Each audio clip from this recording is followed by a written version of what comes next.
What is going on, everyone? Welcome to another episode of the Yamcast. Today is episode 98. We are fast approaching episode 100. We're going to come up with something fun and special to do on episode 100. Maybe that's the episode we do full open kimono on YouTube. Maybe. Yeah, we can do that. Full frontal on YouTube. Yeah, you have big prizes and stuff too. I think that'd be good for that. You could be shirtless. Yeah. Just start ripping shit off. Yeah. Mm-hmm. People are like, man, they're not in shape at all. But there's like, man, wow, that's crazy. Scrawny dudes. We got some great news for you today. We're talking about Triumph's possibly new Daytona 660. I have some strong opinions about this motorcycle. I bet you do, buddy. I bet you do. Strong opinion. You have strong opinions about the regular Daytona. You may have some really about this one Triumph too. in general. It's really just Triumph in general. There's Brandon, one that's working my way into my heart. It's working its way into my heart. Then that's going to come up later in the podcast. But anyways, news about Triumph. We got news from Suzuki. They've got VVT coming on the Hayabusa. Lots to talk about there.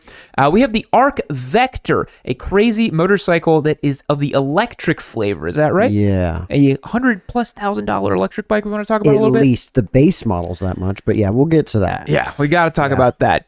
Our main topic of discussion actually is in two different flavors today. We're going to kick you guys off with a really fun story about something that happened to us this week with a fan of the channel involving a ZX4RR, a tree, and an unintended line on the street. And then in that vein, it's a jumping off point to discuss how to be faster on track, both the perspective of our pro-level racer over here, Brandon. I don't know what you're talking about. I'm still learning. I don't know what you're talking about. I have to teach you a couple things from time to time, you know?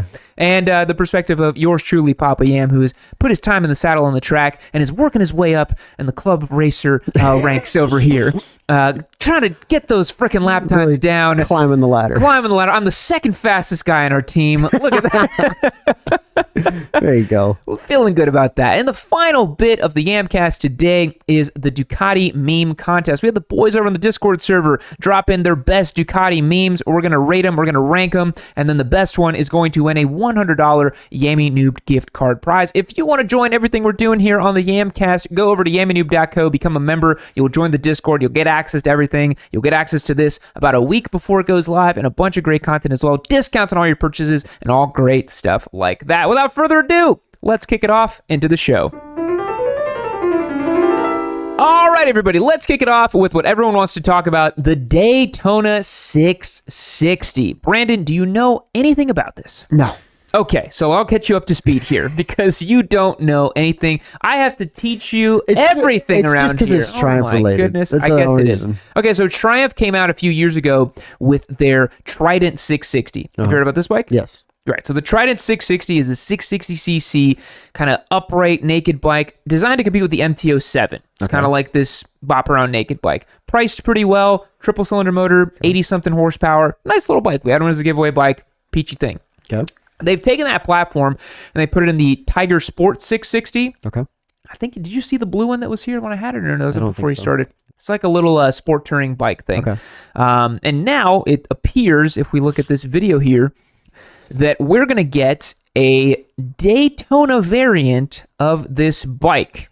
Now, that seems really upright for being a Daytona variant. That's what I'm thinking. So looking at this bike here. Yeah, that looks like a Ninja 400 ergo almost. That's really upright, almost sport toury type of thing. It's just a fully fared version, basically. And I'm guessing this is going to be designed to compete with the likes of the R7, the RS660, those sorts of bikes. This new category of 80 to 100 horsepower street sport bikes that prioritize street over track. This seems to be the new direction we're going to. Yeah, that's fair. But to me, Brandon, as the biggest Daytona apologist possibly on the planet, you can't call this a Daytona. Yeah, no, I couldn't call it a Daytona either, because looking out there, I see a Daytona, and this is nothing like it. No. Not even a little bit. No. So. And I think it's going to confuse people calling it a Daytona, but to be fair, Yamaha did call their bike the R7. They're like, no, it's a real sport bike. We're really doing it. And you're like, it's not really like the R6. No, it's not. No, it's not. And I hate that it replaced it too. Yeah, a lot of people share that sentiment with you. Yep. So it looks like it's also going to come maybe with a subframe that you can lash some luggage onto. That might just be testing equipment for the specific motorcycle. But I think it makes a lot of sense for Triumph to come through with the Daytona 660, honestly. This is a bike that is probably going to net them a ton in sales. If they can get a price under 10 grand and it's a fully fared looking bike from Triumph and they can...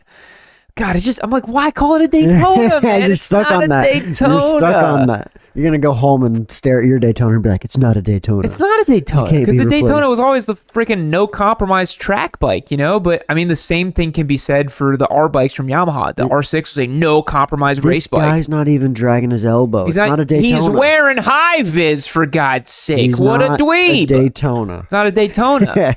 He hasn't hit a Porsche with it. How can it be a Daytona? Yeah, I don't know. Where else do you think this thing needs to hit the mark in terms of its tech, in terms of anything else? Do you think the front end it kind of looks like a Daytona, the little triangle right there? I don't know. For it to be a Daytona, you look disappointed. For it to be a Daytona, I'm not a Triumph guy. You know that. I'm always talking crap about yours. You might have turned into a Triumph guy earlier this week. Maybe. Yeah. That bike still needs to be like 2 inches lower, but still, that's later. Yeah. For that to be a Daytona, it's got to have all the electronics, traction control, all the stuff that these bikes have already. Yeah. And it doesn't look like it has any of that. That might as well be a carbureted bike to me, basically. It's very bare bones. Well, here's the thing, because they have the 660 platform, the Tiger 660 and the Trident 660, they share the same cluster, the same engine, the same frame. I kind of feel like they're going to do this with the Daytona, meaning, to your point, it's going to have rain and road mode, and that's it. It's not going to have TC or cool stuff, or I just hope they give it a little more power. I'd love, it doesn't look like it. It looks like a fully fared version of the naked bike. Yeah, I mean, it probably is. Sitting position. It probably is. And I mean, that's what Yamaha did with the MT-07. They basically, in the R7, they were just like, let's just take the naked bike, turn it into a sport bike. They did a good job with it. Have you ridden one of those or no? The R7? R7? Mm. It's a good bike. I rode it on track. It does everything you need to do. It's a bike. The front end is great. The motor's tractable. For the entry level track day guy, it's perfect. But the Daytona 660, we got him slowed down here. Yeah, this is the Trident frame, and the frame is so important. And if I may that's gush, a flexible frame. It is. If I may gush a little bit, the Daytona frame. They developed it in 2013. They still use it in the Street Triple today. It's a very rigid frame. 10 years later, they're like, it's I have still ridden good. yours, and I do like that frame, but you still, my heart, you said something nice about a Triumph. It's still slow. It could use a little more power. When's Triumph going to make something fast again? Yeah. Yeah. But Keith always says that there's that one Daytona that he had a built motor and it was pretty good. Yeah, John's. Yeah. Yeah. That one was built, but that was a AMA spec. That's an AMA level bike. That was quite a different story. Bike, yeah. Yeah, a flashed R6 is going to gap a Daytona for sure, but what is that exhaust? It doesn't have the feel. Where's the exhaust? Exhaust. Back that up. You see him turn right here? Look at that thing just sticking out the bottom there. Yeah, it's got to be a test bike. I mean, you got the cat muffle and there's that random pipe sticking out the back. The look of it, if I squint, I can see the Daytona DNA a little bit. 50 yards away, 50 miles an hour? Yeah, I kind of get it, but knowing that it's watered down. Maybe this is what the Yamaha simps always felt when the R7 came out, because I'm really feeling emotional about this. I really am. I'm like, this is not okay. You can't do this. You can't sell me an 80 horsepower bike and be like, it's a Daytona. It's not, dude. See, it's freaking not. That's why I like Suzuki's, because you're used to because you don't get updates, baby. Exactly. There's my bike for the next 10 years. Yeah. Done and done. And that's what you never expect anything. That's true. If you don't expect something from your manufacturer, you're never going to be disappointed. That's fair enough. Fair enough. But here's the thing. I bet it's still going to be really nice to handle, really nice to ride, but just such a road-focused bike, which may be the right fit for the market right now. Positioning. Oh, look at that, dude. He looks like he's on a freaking V-Strom. Look at that knee drag, bro. Look at that. All right, let's see if we can find some information on this bike. It looks to be everything. Triple. Yeah, it's a 3-cylinder. Yeah. It looks to be everything we've been saying. It's going to come from the Trident 660 platform, the bodywork. Nobody knows the pricing. How high does a RS 660 rev? To about 11 or 10.5, something like that. If I scroll back down, I think it's going to make that power at 6,200. 6,200. Yeah, right there. 81 horsepower at 10,200. At 10,200, yeah. Okay, peak torque at 6,200. Yeah, so it's going to rev pretty good. So about the same.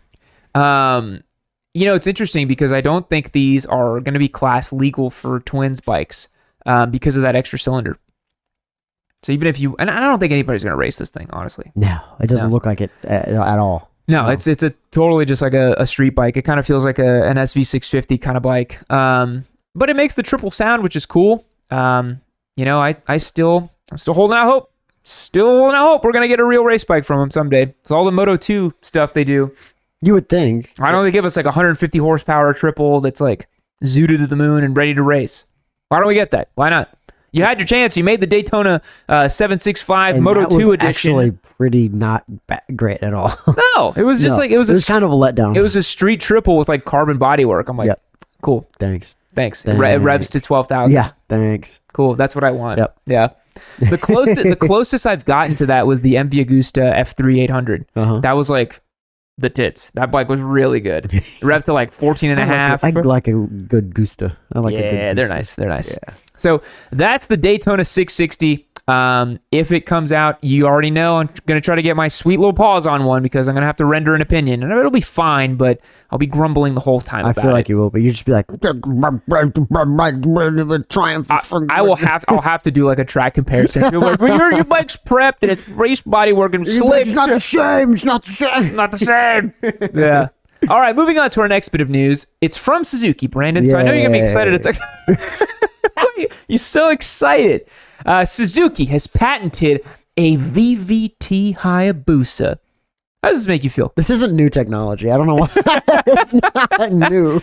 So Suzuki's had VVT for a while. In the Gixxer Thou, I think, since 2017, right? Yeah, when they came out the new model. Yeah, the new model. Let's see, if you don't expect something from your manufacturer, you're never going to be let down. So, Brandon, for the folks at home, can you summarize what variable valve timing does? No. I thought you could. You just know. No. Come on, Brandon. No. Okay. All right. Well, since Brandon can't explain it, I guess you guys will never know what variable valve timing is. Yeah, they've had it in their Civics forever, so they're fine. Yeah. Basically, this is going to be an emissions thing. Basically, variable valve timing allows you to run a cleaner motor because you can change the timing of the valves opening and closing, allowing for less nasty gases coming in or out. That's basically the long and the short of it. There's a lot more particulars around it, but that's going to be your little, packaged up explanation from me to you. From there, the Hayabusa didn't have that up until now, and I think the next generations will, just to make sure that Suzuki can keep selling it, because as amazing as it sounds, this is a good seller for Suzuki. They actually sell a lot of Hayabusas. Yeah. Which is nuts. It should have died a long time ago, but a long time ago. They keep cleaning up the lines, and it's just like, it's a Busa. Like you could take the name badging off that. You're like, it's a Busa. 100%. And it's still a good bike for what it's supposed to be. It was a tasteful update. I think people wanted, the Gen 3 Busa to be this freaking monster fire breathing thing. It's not. It's a sport touring dad bike. Suzuki doesn't do that. It's just there's the bike. The iterative and small improvements. So small. So let's see here. Suzuki says the goal is high output, low fuel consumption, and low exhaust gas, which you can definitely accomplish with VVT. This article is also here saying that it's one that's similar to introducing the Concours 14, and Ducati actually had a DVT setup, which I didn't know about. It's saying that it's since used in 2014, and dozens of variable valve timing systems used on cars, like you said, and Civics and Toyotas. Like VVT's been around for a long time, but it doesn't have much practical use application in motorcycling because the packaging is so tight on some of these vehicles. But a VVT Hayabusa, that is the VVT and a Ducati engine. That is not an inline 4. Nope, that's a Busa engine. But yeah, we can see here some of the patents for the cam phasing system, because obviously with variable valves, you need a variable cam, basically. You need a cam to change that timing and to be able to, with move around. Weighted balls, basically. Yeah. That's all. What did you say about balls? Yeah, weighted. Ah. Yeah. Good old weighted balls. Nice. Yeah. Okay. That's good. Good things from Suzuki. Good things from Suzuki. I thought that all Suzuki riders had weighted balls. Most of them don't. They want weighted balls. They want, that's right. These are also the people that put the balls on their truck. That's right. Same people. Same That's right.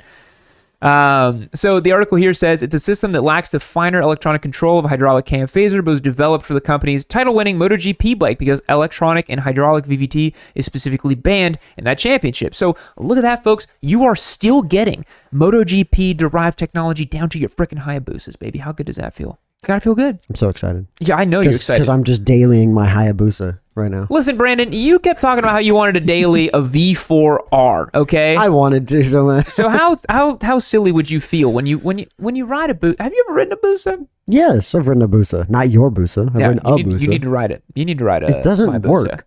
It will one day. It will one day. Are you going to keep talking about that when you're like 80 years old? I can push it down the road and you'll ride it. It'll be nice. We'll get you down a nice hill. We got a nice hill over here. I can get you down it. Yeah? The motor probably sees. You're going to push me up it as well? Because you got to get up it first. The hill's quite steep. I'm not doing that. Yeah. Yeah, it's good news for the Busa. I'm glad to see Suzuki still investing in the platform, wanting to keep alive, because it would be quite lame if they were like, oh, we can't meet emissions, the Hayabusa gets taxed. Because I don't think they can really afford it, because like I said, they sell a lot of these things. Yeah, and they're axing all their other motorcycles as well. They're not making any updates, so they need to stick to something that has always sold, and it's the Busa. Here's a question that I think is going to really hurt your heart. Oh, gosh. When do you think they're going to axe the Gixxer Thou and the 600? Haven't they already axed the 600? Still for sale. No, it's still for sale, but they've admitted that they're not updating it ever. Oh yeah, they're not going to update it, but when do you think When they'll they actually finally stop? axe it? Because the DRZ is still going strong. So like, when are they going to just be like, no, we're not doing this anymore? Probably 2 years. In By 2 2025, one of those bikes will be axed. Did they pull out of World Endurance, right, with 1,000? No, Not yet. Is that the last? That's the last thing they're doing, though, basically. right? From and a factory there's some Asian perspective. series that they're racing in, but not World Superbike level or anything like that. Yeah, It's they're just not that World Superbike. World They're Endurance. not. There's no factory support in AMA, Moto America. Yep. Nothing in MotoGP. So Nothing it's just the MotoGP. World Endurance on the world stage of things. Yeah. That's the only thing that they're in, really. Well, they need to bring out the Hayabusa, obviously. I mean, they do well in the Isle of Man. Yeah, I guess. That's world stage, right? Technically, yeah. There you go. The world they got launches two it? things going. Two things going Yeah, for 'em. two things going. We're good. Suzuki on top, baby. We are happy to see the Busa going strong. But our last bit of news today, Brandon, I think you wanted to talk about this one. Ish. Why don't you tell me about that? What am I looking at here? That's a motorcycle. I'm not sure if you're familiar with sure those. is. That's a motorcycle. Love the facetious commentary you bring to Yami Noob. It's an electric motorcycle. I caught my eye because it does look cool, but at the same time, it probably handles like straight ass. But it looks cool. It goes great in a straight line. And more importantly about this is it's an electric bike, so the frame is the battery like they normally do. It's an electric bike. It looks cool. I have to say that again. It looks cool. You keep scrolling down, you'll see the Yeah, so this is it's called the Arc Vector, right? Yeah, so they're making a signature edition. They're only making 2 of them. So it's going to be the classic Arc Vector that already MSRP's for like $114,000. But this is going to be a special edition on top of that they're only making 2 of that they haven't named the price of. So this is a great bike. It's really dumb because right there in the center of the tank is the Speedo. So you have to look down to see any of this stuff. They're probably like, if you're riding this thing, you don't care how fast you're going. Yeah, you're gonna you don't even care. Yeah, you're just doing stuff. It looks cool. I like the lines. I just caught my eye. I really wanted to just gawk over it, basically. The hub center steering and the reverse swing arm in the front and the suspension component That's here. a lot of engineering that I don't understand. I don't know. How does that steer? I got 2 shocks in 2 different places. I'm like, what's going on? I have no idea how it You're trying to works. steer and you just can't. Yeah, I'm like, where does it steer? I've seen, so I think the Bimota, the Tezzy H2 has something like this, the reverse swing arm thing. I will not lie to you guys. I have no idea how these work. I am not an engineer. But the Arc Vector's cool because like Brandon said, the battery is the frame. There's like a frameless design here. It's pretty interesting. And yeah, I mean, you can't look at this thing and this is your classic, like, futuristic, crazy electric bike or whatever. The calipers are on the bottom. Like, it's really cool stuff if you really look at it and just gawk over it. But in a practicality standpoint, obviously, it's going to be way more than $114,000. There's its CEO. We'll just, yeah. Well, I'm not trying to clown Mark over here, but this is a very edgy photo. His haircut's not doing him any favors there, I gotta say. He looks like he's gonna be in an emo band. And he's like puffing up his lips too. Yeah, Mark Truman. I think they did you dirty with this photo. I don't know if you chose this, but I'm sorry, that's not the most flattering image of you. No, it's not. But yeah, like it says at the bottom there, is the base Vector is $114,000. So this is going to be well above that because they're only making 2 of them. But look, Brandon, for sales, we can just contact sales@arcvehicle.com. You want to email them real quick? I'll just give them an email. Yeah, just Shoot say, me an hey, email. I am Yammy Noob. I'm looking for a bike. New 5-day giveaway. $500,000 bike. Yeah. How to nuke $115,000 one easy step. For a base Vector. We want the special edition because carbon fiber, duh. Of course. Yeah, Of course. so... One thing it's these front ends that are like swing arms are so crazy because you look at the front of this, if you were to like crop out the rest of the bike, you're like, oh, that's like the rear end of some motorcycle, you know? Yeah. And then you crop out this side, you're like, oh, it's the rear end of a motorcycle. And then you're like, wait, it's one motorcycle. I'm still caught up with the dash. To do Yeah. anything, you're looking down. Looking just straight down. You're looking down. Yeah, it's more of a museum piece. Absolutely. Definitely more of a museum piece. Something to go show off. You trailer at places. You're not going to go cross country riding or even riding around town or a track with this thing. You're not. There's no real place for this right now. No, it's a show bike. You'd probably trailer it to somewhere, show it off, and then trailer it back. I just want to know how it much. steers. That's really. I would love to. I just want to go like this and just see what is moving like, what. Cool, you can have it back now. Yeah. Thanks. It's like a little arm that just moves and it's just doing that or whatever. But how? Because It's like when I first saw a Yamaha Niken, that 2 front wheel yeah, thing. you're like, And I turned it, I was like, what is this thing, dude? Like, yeah, those I things still are gotta weird. ride one of those, but You haven't ridden one? not, have you? Oh my gosh, they're weird, dude. Yeah, I bet. They're weird because you go and you're like, you get car vibes because you don't feel anything from the front because it's all split basically, and it falls in one tire. It's a weird thing. Oh, weird. Everything stays in contact at all times. It's cool, though. weird. It is weird. Yeah. Yeah.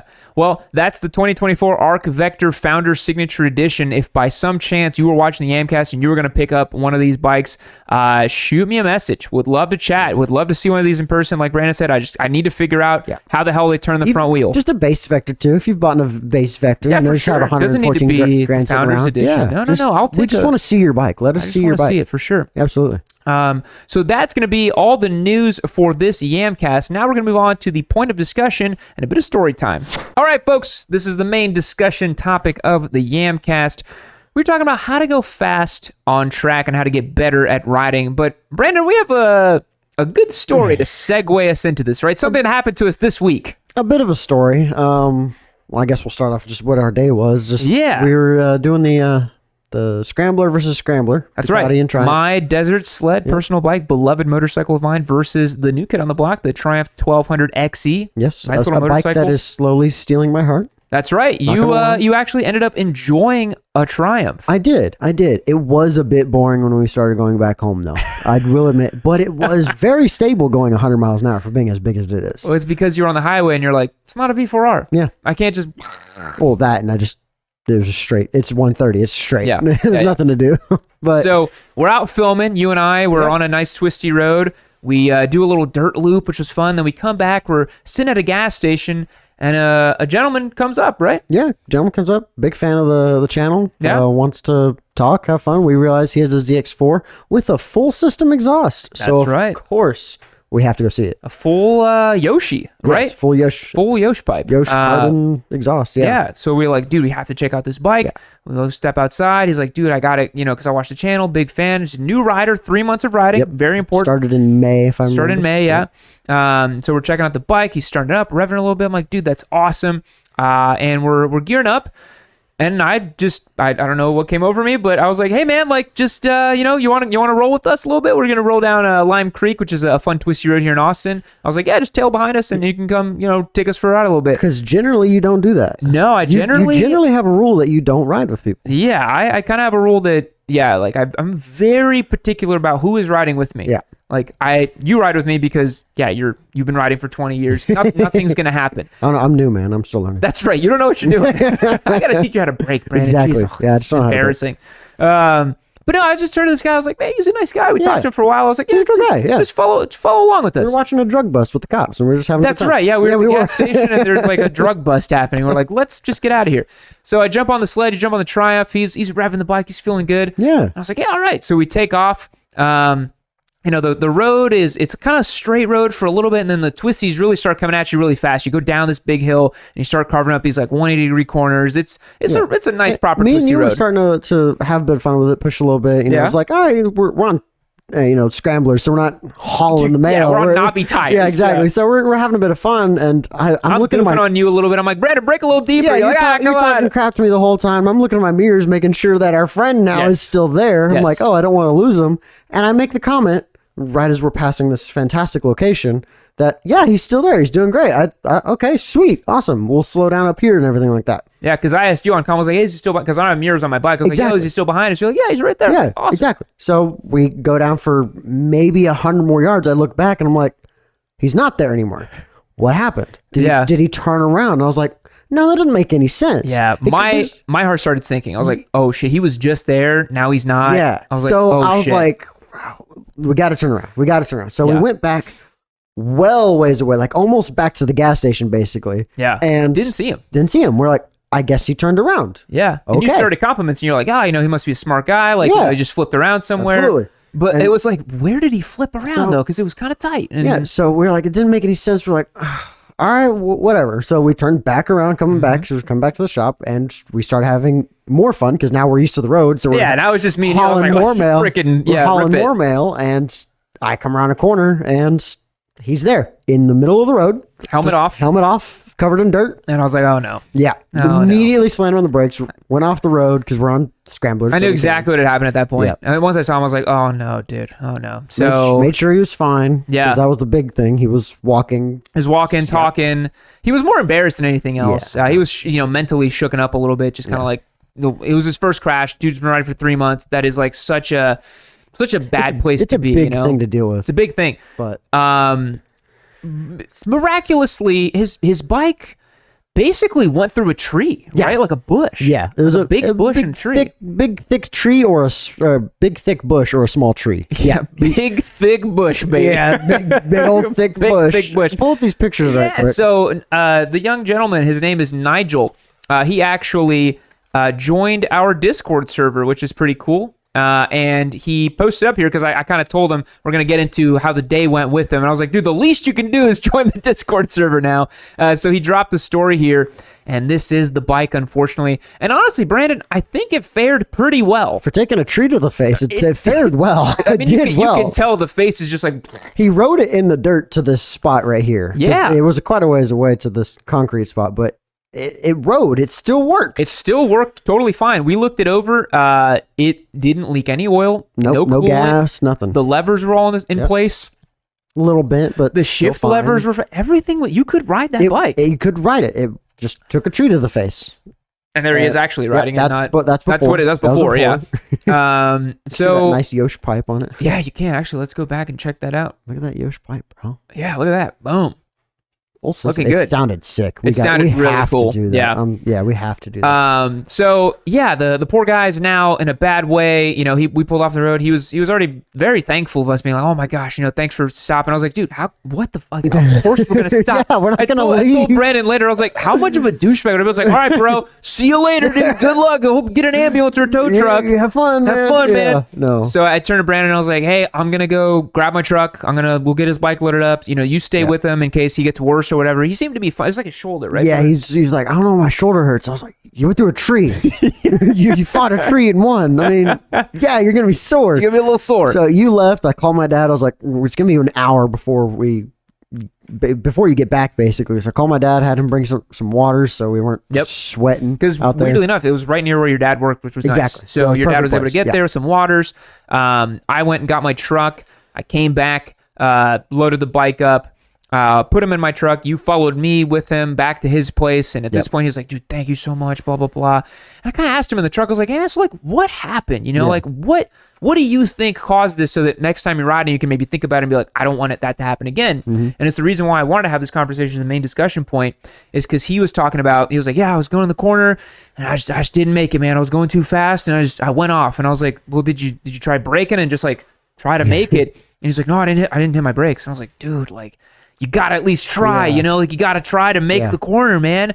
So it's a big ups for trail braking and looking through the turn and just trying to make the corner. That goes down to a lot of MSF people nowadays. Dude, they for tell sure. you from the start, Don't brake mid-corner. Don't brake while you turn. Because they I don't know why everyone thinks that if we mention braking, it means 100%. Everyone thinks that we're like, oh yeah, brake while you're doing this. Like, I can't. It's you're 100%. You can't put your fingers over your brake lever because you're braking. Like, no, you're not. I can have my fingers there and not squeeze it. Yeah.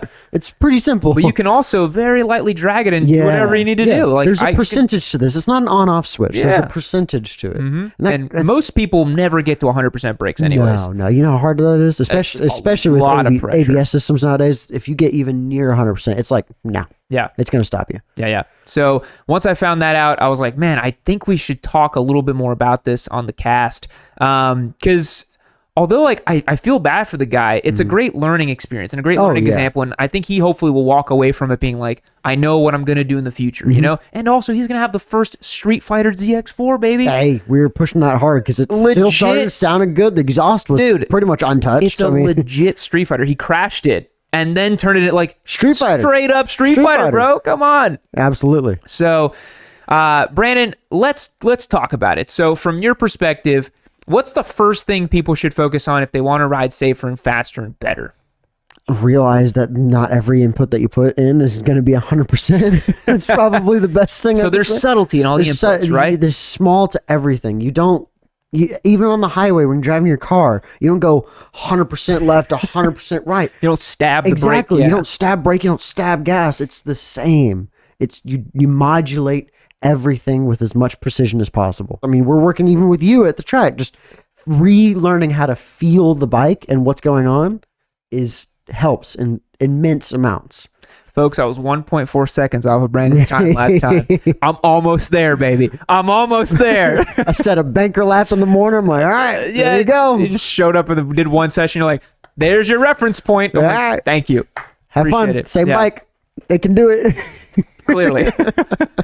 I agree. You know, like everything on the bike is subtle movements, sophisticated, like subtle, like not stabbing, not grabbing, like, and realize that you can use your brakes mid corner, guys. Oh my goodness. Like try to make the turn, like look through it, break into it, and just try to make that freaking turn. Because if you don't, unfortunately, you might end up like Nigel and just run wide when you might not have even run wide, because we were talking about it and we were running 50%. We're on scramblers. We're not pushing much that we are going to crash. I want to mention this again because subtlety. I posted this in the Track Days channel here. Thank you, sir. You can still ride on that. I rode on that tire. I showed you this the other day. I rode on that tire for an hour and did not die.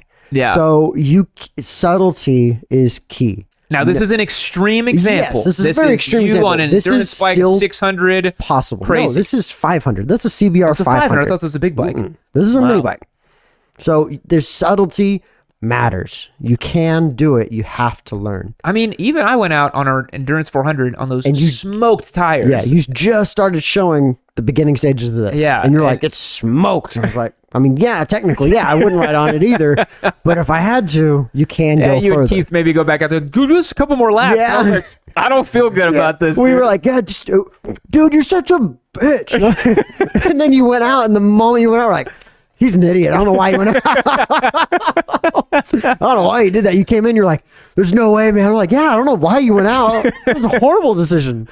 Yeah, I'd get on the gas. I was like, I shouldn't be doing that. 400. But the quicker you can learn modulation and what the bike is doing, the better, because you won't get into a situation like Nigel got into where you go in and you just don't do anything. You just let it happen. Yeah. You have to do something. Because that happens to lots of new riders. I've seen footage of it. You get the deer in the headlights thing and you're just like, oh shit, I'm going wide. I don't know what to do. And it happens so fast and it's over. Yeah. You know? And in racing applications, like we're teaching you to not have any blank spots, always putting some sort of input into the bike at all times, 100%. Because then you are in control of the bike. If you're not putting anything into the bike is now controlling you. You have to put inputs in. 100%. And you relay off that information that you're getting back into your new inputs Yeah. to stay in control so you don't get behind the bike. Coasting is the enemy. Yes. Even on the street. More gas, less brake. I don't know why you're just not faster. Hold on, don't do that on the street. don't go more gas, less brake on the More street. gas, less brake. Total different approach on the street. But yes, on track, more gas, My less brake, 600 go goes faster. 180 and you know it. What 600? Oh. Yeah, I think, it's, you think about it this way, guys. Like the bike, whenever you're on throttle, it wants to open up radius, right? It wants to increase. It wants to stand up. It wants to run wide, right? We're having issues with that the ZX4 because the throttle was so twitchy that you'd get back on it already. You'd be on brakes and it was still on throttle and it was like trying to run wide. It was the weirdest thing. The bike on brakes, if it's the opposite of on throttle, you can tighten the bike up. That's what the brakes help out with, is if you're scared, and there's several times on Lime Creek where I was like, I'm going in too hot, and then I would just more brake and I just pivot the bike. We have the video. Like, we ran over the yellow line. There was a couple corners like we went too far. Yeah. But we learned and we didn't do it again. Yeah. I was carving some messed up V shapes at Lime Creek. I was like, oh, what we're on scramblers, on knobby tires. Yeah, the scramblers. suspension dive. I was like, oh, God. So it's, just modulation. You Yeah. can touch it and not instantly die. 100%. Yeah. And realize that mid corner, you can even add more brake pressure if it's already loaded, and it'll just tighten up, man. You'd be amazed. You learned that actually this weekend when we put the big bike RCS 17 Brembo master cylinder on our 400. That thing stops. Even then, you were like, dude, we're not gonna be able to just usually have 100%. I'm like, no, you can have more modulation, and you finally saw that. You're like, oh, okay, yeah. It's not death. You can do something. It's funny with the RCS 17. It took me all of 2 turns at Crescent. I was like, I like this. Yeah, I like this. And even when we did the RCS 19 on your Daytona, that was a when big I convinced you to do change. that, you're like, no, it's not gonna make that much of a difference. You're like, Massive. oh my god. Yeah, I tell everyone that. And that was like 3 years ago. Yeah. But I tell everybody that about night and day, they're not even the same. Yeah. And those are purpose-built performance master cylinders. Yeah. And you can still modulate them. But to be honest, I love those so much that I have one on my Scrambler. I have an RCS 15 because I want brake feel. I want to know what's happening. Exactly. I want the direct line of the caliper. Exactly. So Feels good. Yeah, it's tricky. It is tricky. So, it just takes time to learn. I mean, you've been riding for how long? And you're just now pretty much learning it. You're still not hasn't mastered You it. still learn, yeah. You still learn it. Still learn. I've been riding Always for, learning. over 8 years now. And you went backwards in some people's eyes to a 400, and you're learning even more. Learning more, and I'm arguably the fastest I've ever been because I went back a little. Exactly. I've been riding for 23 years, 20 years of racing. Yeah. I'm still learning. I'm not the fastest guy out there. Yeah. I'm okay with not being, but I'm still learning. It's just there's a gap between our two knowledges. Exactly. And there's a gap between your knowledge and Nigel's, for instance. You're gonna learn it at some point. Unfortunately, to really iron it into your DNA that it's going to happen or you can learn is crashing. Yeah. That's why we go to the track, though. Yep. Because we don't ride street because we don't want to crash on the street. Yeah. I think about if Nigel had that happen on track, he would have just gone off. He might have still crashed in the dirt or something if he was still at lean, but it's unlikely. If he had stood the bike up, he just went off. He wouldn't have gone through a tree. Wouldn't have gone through a tree. There's no obstacles. And there's an ambulance standing There's by. an ambulance in case something really did go wrong. Exactly. He would have just gone wide, and it's the right place to learn. And then really, like, you and I dick around on the street because the pace for running versus racing is minuscule. Nothing. Yeah. So like we're doing Lime Creek, we're playing around. Yeah, we're talking the whole time. We're just talking. And we're like, hey, what's going on? And we're like, oh crap, crap. Yeah. So it takes time to get to the point where everything happens in slow motion. Exactly. It's not going to happen instantly. Yeah. It's going to take years and years and years of constantly testing yourself and learning these things and putting yourself into positions that you don't understand to start understanding them. Yeah. Because that's what a lot of these street guys do. They're like, oh yeah, I have 25 years. I'm in rider. I know everything. You don't. You don't. You don't. No. You know your roads very well. Yeah. Congratulations. You can successfully go down your roads. Yes. Good job. Doesn't mean you're good. You can take your 600 to 186 miles an hour all day. Cool. Awesome. Not Have the fun. same thing. Yeah. One thing I want to talk about too is, as you build up, to your point, it takes so long. It takes so much longer than you realize. Like I was naive when I started doing track days and racing. I was like, oh yeah, within a year or two, like I'll be like really fast. No, dude. And even till recently, when you did race and then you stopped racing, It disappears quick. You were like, oh, I've been riding. It's not the same because you didn't put yourself in the situations to keep learning. So you plateaued. And when all of a sudden you raced again, you weren't as fast as you thought you were because the pace overall increased. You didn't. Yeah. So now you're slow, in other words. So, and it's an eye-opening event. Like you had an eye-opening event at Houston. The first round of this year, Yeah, a kid comes around and you're like, are you okay? And you're like, I'm trying, man. That was embarrassing. Like, I was out of the practice lap, and it was my first round back of racing in like 3 years. And like I'm out there trying comes around me, looks back, he's like, are you mechanical? You okay? Like, no, this is me. Yeah. And I remember I pitted in. I was kind of like, I don't know if I want to be here, man. You came to me, you're like, I don't know if I want to do this anymore. And I was like, why? You told me the story. I was like, yeah, I haven't. Yeah. And you looked at me like, how do you do it? I'm like, dude, I've been doing it for so long. Yeah, it's ingrained. That I have something to fall back on. And that was what I was going to talk about too, is, you do it for so long, the level gets built to a point where like the things that used to scare you on a bike or used to feel kind of sketchy feel normal, like braking deep and the rear end is kind of doing this, the front end's kind of doing that. Once you felt it 100 times, you're like, oh, I know what's going to happen. Like you taught me that into Rattlesnake and Crescent, where you're like, you're going to brake as deep as you can. Yeah, I told you to brake at this point, downshift twice. When you downshift the third time, this exact thing is going to happen. Yeah. That way, when it did happen, you're like, oh, that's exactly how he said it was going to. Now you're not surprised. Yeah. I almost gave you 50 of those times by yourself. So now you're used to it after your first try. Yep. And it's crazy to have that information too. But if you don't have that information, you have to learn it by yourself. You have to go do it 100 times to get used to it. Yeah, but then you get used to it, and then you can operate at that level kind of more chill. Now you're used to it. Now you can try something else. Yeah. Yeah, feeling the bike slide or feeling, something as little as feeling your knee drag for the first time. The first time you're like, oh my God, that felt crazy. And then at some point, it doesn't even feel like anything anymore. You're like, that's supposed to happen. Like 99%. I'm still using my, 8-9-year-old knee pucks. Yeah, because you dab and you pull it back. Yeah. And sometimes I'm like, because I know the track so well, I'm just like, I don't need to touch it at all. I'll put my knee out and I just won't touch it because I'm like, I already know where it's at. Yeah. I know where I'm at. I know the bike. I know the track. I'm fine. Yeah, it's funny for me in the knee touching thing. It's like I don't really notice where it's happening. I just dab it, then it comes back, and then I'm so focused on other stuff. Yeah, you're just like it's a numb feeling now. But when you do it the first time, oh my God, it's addictive. You're like, oh my God, my whole world is like, you thought you were crashing for a second, adrenaline's pumping, you're like, yeah, and you just touched your knee. Yeah. Yeah.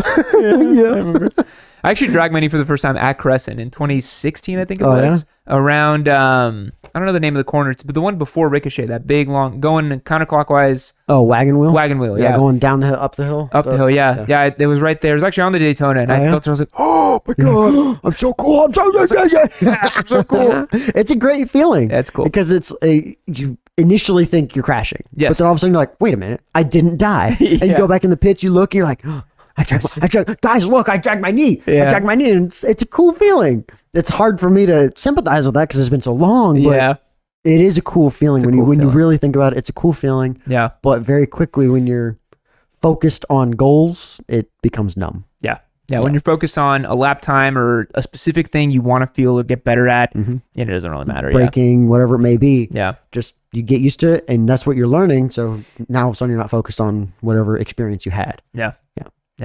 So, guys, it's really, I know it can be disheartening, but like it will take a long time. It takes years to get anywhere close to like where Brandon's at or even where I'm at. It takes a long time. How many crashes have you had learning to this point? On track, or just in general. Since you've started riding, how many crashes? How many times have you crashed, either road or track, and learned something from it? Because that's the most important thing. If you crash and you don't learn something from it, that's on you. You have to go back and relive it and dissect it and go, what did I do wrong? What can I change to do that? I mean, I've crashed hundreds and hundreds and hundreds of times to get to where I'm at. 23 years of riding. You're gonna crash. I've done it a lot because I'm always pushing and at 100% in the sport that I'm in, performance. I haven't ridden the street. I've never crashed on the street, but I have all that information. So I'm comfortable at least. So I'm not scared. I'm just don't know the road. Yeah. But I mean, you've crashed probably over 100 times, I'd imagine. Oh, I don't think that many times. Really? Road Not and yet? track? No. Road and track? Road and track, I think I'm up to maybe like 20. I don't think over maybe 100. maybe I'm just crashing a lot then. Huh? I'm not over 100. I've been doing it that long. The last crash I had actually was 2021 on the Daytona at Harris Hill because of an oil spill. That's the last time I went down on track. The last time I crashed, I think, was 2020 or 2021 on an R6 at the back straight of Houston, going into that kink. That fast kink. I was there. That's where I crashed. I was there. That was when your clutch gave out. You were in the middle of the track. No, not that one. I didn't crash then. Oh, the bike just gave out. This was a different bike. Man, that was scared the shit out of me because we were in that that same race, and then I came around and you're just in the middle of the track standing. Like, you just waved. I was like, this is fucking lunatic. No, that was I seized the motor somehow on the 600. I don't know how I did it. No, the transmission. I fucked up the transmission. Yeah, that's what happened on that one. But no, this one was practice. Yeah, practice on an R6 coming down. Crashing on practice. Full tuck it back at the back of Houston. I think a yellow flag was out or something like that. And I tip into the kink full throttle, and I look up, and there's a parked R1, just parked. So you have an instant decision to either just utterly annihilate this R1 and a good friend that's on it, or you just grab all front brake and just commit to the crash. Are you saying you had to lay her down? Yeah, I had to lay her down. And it had to lay her down, boy. It wasn't my bike. Because it never is nowadays. It wasn't my bike. Yeah. And then I'm going off on this R6 at 130. I'm just sliding for days, you know. And he came to me. He's like, what happened? And I was like, you happened, actually. You. I could have just destroyed us both, but I didn't. Yeah. Yeah. That was the last time I crashed. There's that funny feeling like when you slide going that fast, or like you have time to think about what's happening. You're like, Jesus, like I'm here for a while, you know? And then like you try to move and you're still moving. You're like, oh, fuck. Like, I love it when you try to move and you're just like actually stand. You just launch yourself. And yeah. Like, oh, yeah. You're like, I guess I wasn't done. Still moving. Nope. Still had momentum. Yeah. Or you just have time to just think like, the son of a bitch. Yeah. God dang it. Yeah. I don't like the ones where you roll. Those you never fun. know when it's gonna end. Yeah, like dirt sky. I wish I had like a mic on when that happens, because I just like involuntarily just go like sounds just come out of me as it's happening. I'm like just random inaudible sounds. Yeah. It happens when I think that the last crashes I've had, all of them have been off road, all of them, and that's why I'm so done riding off road. I'm so sick of eating shit. It's not fun. And I don't get any better at it, and it's not rewarding like track, so I just gave it up. But yeah, folks, that's going to be us helping you guys out a little bit. Hope you enjoyed the story. Hope you enjoyed the conversation a little bit. Hopefully you guys take some knowledge and get good. Go to the track. You will learn so much. Just go do one track day. You'll take it back to the street and be like, wow, it's so much easier. I know people are tired of hearing it, but it's safer. It just is. I know it's expensive. It can be expensive, especially. It can be. If you spread it out, it's not. It's just it's something else. I don't recommend owning an endurance team. That's not expensive. That's not cheap. That's It would have been if you didn't all of a sudden be like, we got number one, bro. We gotta go number one, bro. And the next year, 2 bikes, trailer. I know, you're like, all right, we'll get 18 wheels, we'll get mechanics, we'll get chefs. I got a chef. I got a nutritionist on track to do a mini endurance team for CMR. I know you're gonna do Pirelli it. Ride Smart's like, what the fuck is going on? You're like, guys, this is club. Like, we're winning. We are gonna win. Oh yeah, pit crew, good. The whole 9 yards. I know, absolutely. You're gonna get intoxicated with it. Yeah. All right, let's move on to the Ducati memes. All right, everybody, welcome to the meme contest of the week. As I mentioned at the top of the podcast, if you want to join up and have some fun with us, go over to yamanoob.com and become a member. All memberships get access to the Discord server. You can chime in, post memes, have fun. It is a great way to get involved with a community of riders and like-minded degenerates like we all are. Without further ado, we've asked the boys to send us over their best Ducati memes, and we're going to now rank them, give the best one a $100 yamanoob.co gift card. So let's get started. All right, so Deborah Sword gives us this one here, Ducati, and we have a little cat flying on a Honda. On a Honda, yeah, that's not a Ducati. Disqualified. Done. Get that. Good call. I did not see that. Yeah, that's literally a Honda win right there. It's a Honda. Yeah, Power of Dreams. I think it says right there. They're like, oh, it's a red bike. Yeah, whatever. I mean, it's a good Photoshop job. Red is red. But nope, not a Ducati. So we have to rate it pretty low. All right, got another meme here. When your job interview and they ask you if you have reliable transport. Especially the 1098. Oh, dude, yeah, for sure. The 1098 is going to be, yeah. I don't know about that one. Yeah, you might make it there. 60% of the time it works every time. Yeah. And then we have, what is this? It's a Ducati. But with what? A little with a little Ducati attached. A baby Ducati attached. It hasn't grown its front wheel yet. Here we see in the wild the mama Ducati leading the baby Classic Ducati. 998. Yeah. The 998 was the ugly one. I actually like the Cyclops. You like that one? I actually like that one. It was a very, very competitive bike on track, but it was the face was horrible, but like that side profile, it's pretty cool. Yeah. It's a good looking bike. What do you think about the baby one? I like the baby one. It's more aerodynamic than it's.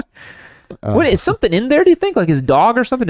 I would imagine that's maybe? what it's for. But how did he get onto a track? Because that's clearly a track. You can see that for sure. That's a track. He's in full suit. What track let him on? What track? Imagine pulling up the tech and they're like, "No, it's fine. Yep, perfect. No, this looks good to me." Did you safety wire this? Cool. Did you safety? Is this tow hitch safety wired? All right, you're good. Go have fun. Yeah, that's a good one. I like that one. All right, Paradise here. When you break up with your girlfriend, you can finally decorate the apartment the way you want it to. Dude, yes. We all want a Ducati in a living room. We do, but this gives me anxiety. Like, I'd be just sitting here and the bike just falls on me and kills me.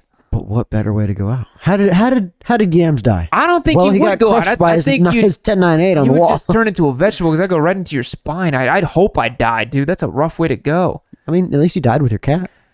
I would just park it. I wouldn't put it on the wall. You know, that's all I'm saying. It's the cat from the Ducati meme. Look at that. Exactly. All right. Paradise Legs also said, "Mom, I want a Ducati. We have Ducati at home. Ducati at home." Ducati at home, yeah. That's I'm quite hungry. funny. We have food at home. And yeah. This looks like some international market for sure. I'm going to guess Indonesia or Asia. You can tell by the columns and the right down the street from where I live. This doesn't even have brakes, bro. Like, where are the rim brakes? We maybe don't up need here? brakes where we're going. That thing probably weighs 50 pounds, so yeah, it can slow itself down. I do like it, though. Dan here says, the Ducati I want, that's a V2, I think. So versus the Ducati I can afford, dude, look at the Lego Ducati. Yep. That's Brandon's current state right now. Life, yeah. That's just... And that's my life. You know, I actually probably can't even afford the Lego one. Honestly, it's probably a $200 Lego piece. Easily. Yeah, easily. All right, Daxa here. Just got the new track day guidelines for my local org. Says, at our track day events in Sepang, you'll need to select one of the groups based on your riding ability. A, advanced group, intermediate group, C, novice group, D, Ducati owners. Dead weight posers held up my grandma at the Walmart parking lot last week doing 1 mile per hour at 0.5 degrees of lean. Ouch. Yep. Ouch. I mean, it's fair. It's fair. The street riding Ducati guy. For sure. I mean, think about the Panigales we just saw at the track. Novice racers that are on fully fared 60K bikes. It is ridiculous. Going slower than us on a 400. I know. It is pretty silly. Yeah, it's the same thing. It's same. You can't feel good about your lap times when you're on a $60,000 Ducati and a 400 claps you. You can't, right? I mean, if you don't see the 400, you're going to be feeling really good about yourself. Because you imagine him going through Ricochet, just getting the power on, he's on top of the world. Dude. I would admit, he is having more fun until he has to pay for a set of tires, that is, than us. Definitely. Yeah. I don't know how fun a V4R would be at Crescent. That's a tight track, but... We could try it. You want to try it? We could try it. We still have it. How fun was it at ECR? It was very fun. How much fun did you have on ECR at the 400? It was very fun. Both of them were fun in different ways. Which one's more fun? The V4R was much more fun. So I'd imagine I felt way cooler. But I could ride the 400 more than 6 or 7 laps. Take a V4R to Hallett. All right, let's see here. We got a video. Oh, what's going on here? Okay. I was going to buy this bike on Facebook, but we couldn't make a deal. Does the sexy grandma come with the bike? Sold separately, we can make a package deal. How much for just the grandma then? Very nice. That is kind of crazy. You just put your grandma on there. There she is. It's there. $12,000 for a Panigale. Not bad. A 2012, though. I mean. The 2-cylinder. All right, Squid Nut here. Ducati. The most luxurious paperweight we know. Out of your fear of maintenance, your broke, scared ass won't ride it. Dude, I think that's a common thing. People are like, I'm just scared of the maintenance, will not buy it. You're like, yep. I'm afraid I'll break the Legos. Yeah. Although it was funny in the reveal video, you went in on the twisty roads, you're like, I'm on a Ducati, baby! Ducati. Oh, you loved it. I mean, yeah. You loved it. Because I knew if I had crashed, it would have been very, like, spectacular. Both of us would have been around a tree. If you had crashed... I got to keep up with the Ferrari, bro. I was keeping up with the Ferrari. Well, speaking of which, Javier here says, because Ferraris can't wheelie, just a beautiful picture of a classic Ducati there. I can't wheelie either, so it's fine. That's true. Yeah. It's because you suck. It's true. I'm slow. Yeah. Still learning. Craigon has this one here. I like this one. He's got the dry clutch, just volume cranked, and just the dude. Yeah. People love or hate the dry clutch sound. I love it. I think reading the comments, people are like, no, or yeah. It's because if you know what it is, you're like, hell yeah, that's so sick. I like it. I like a dry clutch. Yeah. I wouldn't use it practically, but.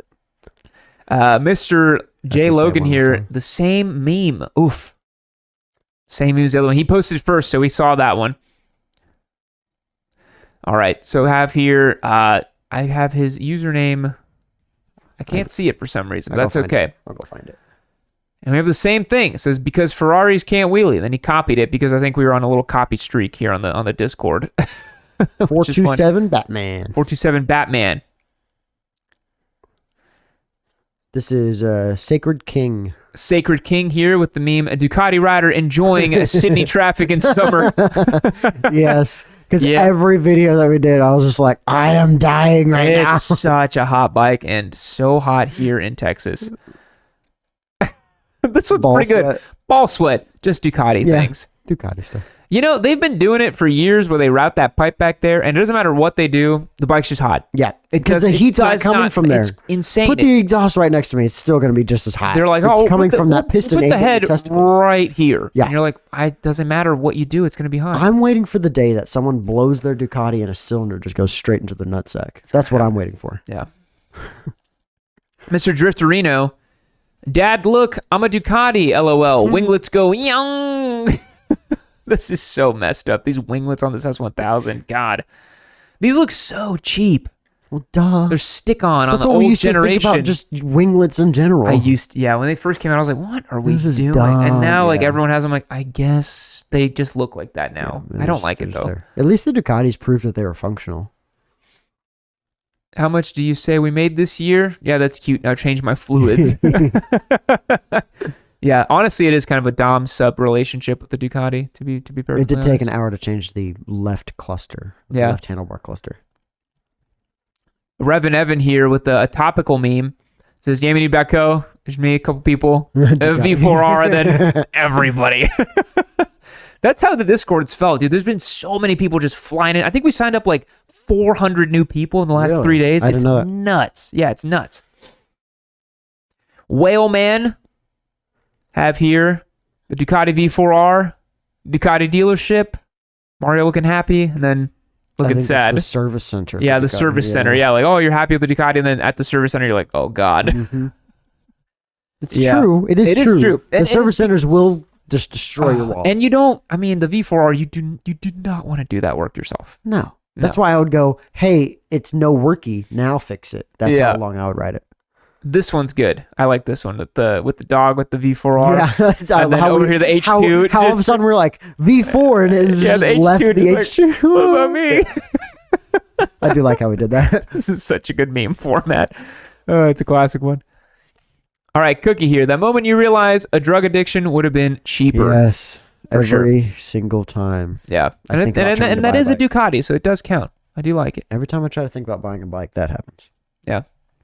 The anatomy of Ducati ownership on this one needs to be cleaned constantly because of the tears of joy from something I can't read. Will almost certainly have sex with, this person, the go juice, another awesome part. I actually have no idea what this does. Essentially a mating call to all women. Probably the most important parts, pointed at the tires. The come to Jesus handle right there. I love it. That's a good one. Classic Ducati. Ill-bald here, Ducati. When you need to show that your bank account is the only thing bigger than your huge penis.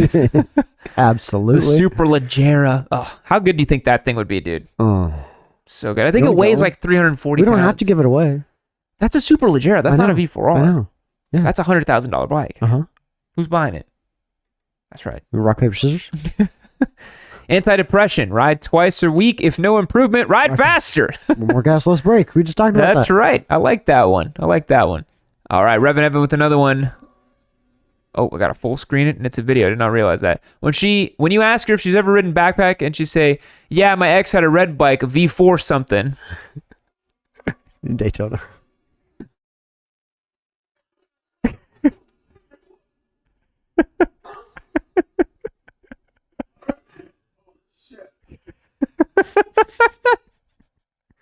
I attacked you, didn't I? It's pretty you good. Feel that personally? That's good. Craig on with another one here. F you, you're cool, F you. I do like that. All these Italian bikes just, yeah, you're good. All the other ones, no, don't like that one. All right, Stud McBud. Not riding your bike to keep resale value is like not banging your girlfriend to keep it fresh for the next guy. Wow, crude but true, I suppose. I can't afford it. That's true. Can't afford the girl. This is a classic one. X-Thumper here. Ducati's finding neutral. There he is. That's only a you thing. You tried to tell me that about your desert. You're like, oh, sometimes it doesn't find neutral too well. I'm like, It doesn't. I had zero issues. It's already warmed up. That's why. Oh my gosh. And those are all the memes. All right. Brandon, which one would you say was your favorite? We have quite a few here. Yeah, I'm coming back to look. We did have quite a few. I had one The up here. Sacred King was. I like this one a lot. The dry clutch volume one from Craigon. Yeah, Craigon's that's pretty good. That was pretty good. I just like Sacred King just because I had to feel that the most. The Ducatis in summer. The Ducatis in summer. Yeah. Doxa's was funny too. The dead weight one that was good. The H2 one was good. The H2 one was very good. Who posted that one? That one was Whale Man. Whale Man. Yeah. I think the H2 one's going to be my favorite. I think so too. Just because it's what we did. It's what we did. It's pretty funny. Yeah, it's topical. It's pretty funny. So who was that user, Brandon? Whale, what was it? Yeah, you just passed it. Can't find it. Whale Man. Right there. Whale Man. You passed it again right there. Oh, there it is. Yeah. He posted two at the same time. Okay. Whale Man, you're our winner for today. Get in touch with Brandon, send him a DM. We'll get you that $100 YamiNoob.co gift card. Pick yourself nice, get yourself something good, or use it to pay down something else that you want from the store. We got a bunch of great stuff on there. Folks, that's going to wrap up the show. We truly do appreciate you hanging out with us today. Remember, if you want to hang out with us on the Discord asynchronously, if you don't want to watch these on YouTube like a pleb, you want to check them out live on the stream, or hang out with us on Discord, join over at YamiNoob.co. It is a great time. We will catch you guys in the next one. See you later. Well, look at you. You've made it to the end of another Yami Noob video. You should consider yourself pretty lucky because I have curated this one right over here for you to continue watching. It's probably just as good as the one you just saw. Unless you hated the one you just saw. I don't know, maybe leave me a comment down below about how much you hated it as well too. Or just keep watching this one. Make sure you keep watching Yami Noob. Don't forget to keep watching Yami Noob. That's the most important thing. Keep watching Yami Noob.